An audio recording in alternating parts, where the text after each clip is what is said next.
আসসালামু আলাইকুম। এই ভিডিওতে আমরা দেখব কিভাবে আমরা খুব সহজে ওয়ার্ডপ্রেস লোকালি ইনস্টল করে ব্যবহার করতে পারি। সো প্রথমত আমরা লোকাল বাই ফ্লাইহুইল এটা লিখে সার্চ করতে পারি অথবা আমাদের ডেসক্রিপশন বক্সে দেওয়া লিংকে এসে আমাদের এই ওয়েবসাইটটা পাবো। তো এই ওয়েবসাইটটাতে আমরা যদি আসার পরে আমরা ডাউনলোড বাটনে ক্লিক করব। এখান থেকে আমাদের যেহেতু আমরা উইন্ডোজ ইউজ করতেছি, আপনি ম্যাক হলে ম্যাক চুজ করবেন, লিনাক্স হলে লিনাক্স। তো সেটা চুজ করে আমরা এখানে সাইন আপ করে নিব আমাদের ইমেল এবং ফোন নাম্বার দিয়ে।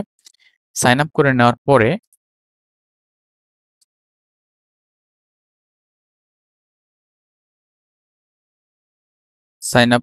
পরে আপনাদের এই সফটওয়্যারটা উইন্ডোজে ডাউনলোড হওয়া শুরু করবে। তো ডাউনলোড হয়ে যাওয়ার পরে আপনি এরকম একটা সফটওয়্যার দেখতে পাবেন। আপনার এখানে ডাউনলোড হয়ে যাবে। তো আপনি এখানে ওপেন দিয়ে ইনস্টল করবেন। সো আমি ওপেন দিচ্ছি। যেহেতু অলরেডি আমার ইনস্টল করা আছে, আপনি যেকোনো একটা পাথ চুজ করে ইনস্টল করবেন। ইনস্টল করার পরে এরকম আপনার একটা ইন্টারফেস আসবে। যেহেতু আমি অলরেডি একটা আ সাইট ক্রিয়েট করে রেখেছি, এজন্য এখানে এটা দেখাচ্ছে, আপনাদের এখানে টোটালি ব্ল্যাংক দেখাবে। সো আপনি নরমালি এটা করলেন, করার পরে এখানে আপনি আসবেন। আসার পরে আপনি এই যে এখানে যেটা আছে এড লোকাল সাইটে আমি ক্লিক করলাম। ক্লিক করার পরে আমি এখানে দিচ্ছি যে create a new site. So create a new site এটা দিয়ে কন্টিনিউ করব। আমরা যেকোনো একটা নাম দিতে পারি। তো সাইটের নাম দিতে হলে আমরা দিলাম যে আম WordPress tutorial. WordPress WordPress tutorial এই এটা দিই আমাদের সাইটের নাম। এবং আমরা যদি ডোমেইনে যাই, আমাদের এখানে দেখতে পারবো আমরা একটা ডোমেইন পাবো। সো এটা হচ্ছে আমাদের লোকাল ডোমেইন। যেটা দিয়ে এটাই হচ্ছে আমাদের ওয়েবসাইট অ্যাড্রেস। এটা আমরা লিখে সার্চ বারে দিলে আমাদের এখানে চলে আসবে। আমরা একটু পরে সেটা দেখব। তো যাই হোক, আমরা এখানে কন্টিনিউ দিলাম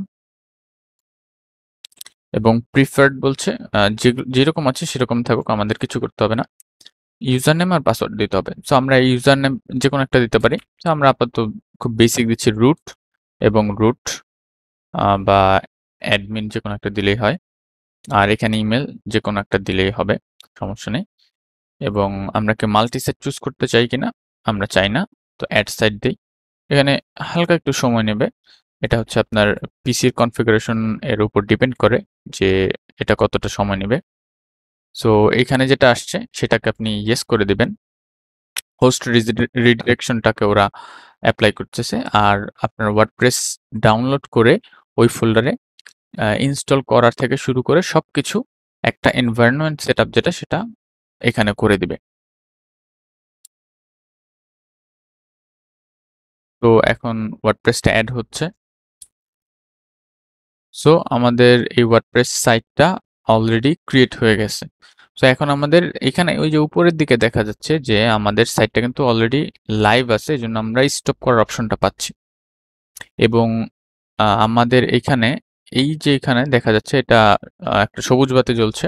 তার মানে এই সাইটটা এখন লাইভ আছে। এবং এই ওয়েবসাইটটার জন্য একটা ডাটাবেস অবভিয়াসলি লাগে, পিএইচপি ডাটাবেজ। সো এই যে পিএইচপি ডাটাবেজ আমরা যদি চলে যেতে চাই, তো আমরা এখান থেকে যেতে পারবো।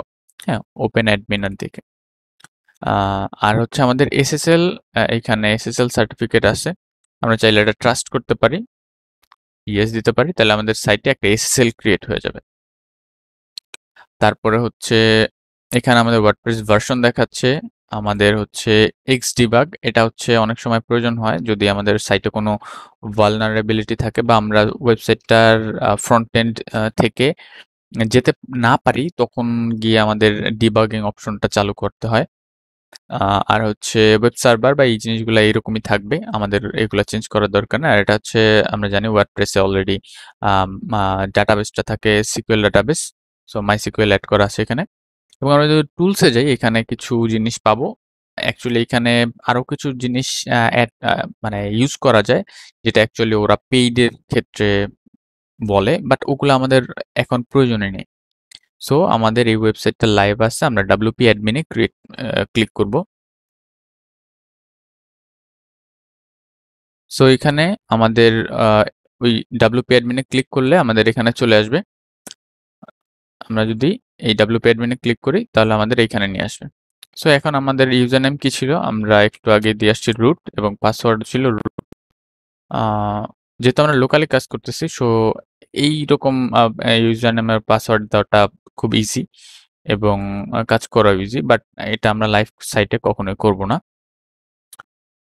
সো আমরা রিমেম্বার মি দিয়ে রাখলাম যাতে আমাদের পরবর্তীতে এই ঝামেলাগুলো পোহাতে না হয়। সো এই হচ্ছে আমাদের সেই ওয়ার্ডপ্রেস ড্যাশবোর্ড যেটা আমরা আম যেকোনো মানে ওয়ার্ডপ্রেস এর ক্ষেত্রে ওয়েবসাইটের ব্যাকএন্ডে আমরা পাই। তো এখানে এটা একদম অফিসিয়াল এবং লেটেস্ট যে ভার্সনটা থাকে সেটাই ডাউনলোড করা হয়। বিষয় এখানে আছে। সেটা হচ্ছে যে আমরা এই এটার এই সফটওয়্যারটার ইন্টারফেসটা নিয়ে একটু কথা বলি।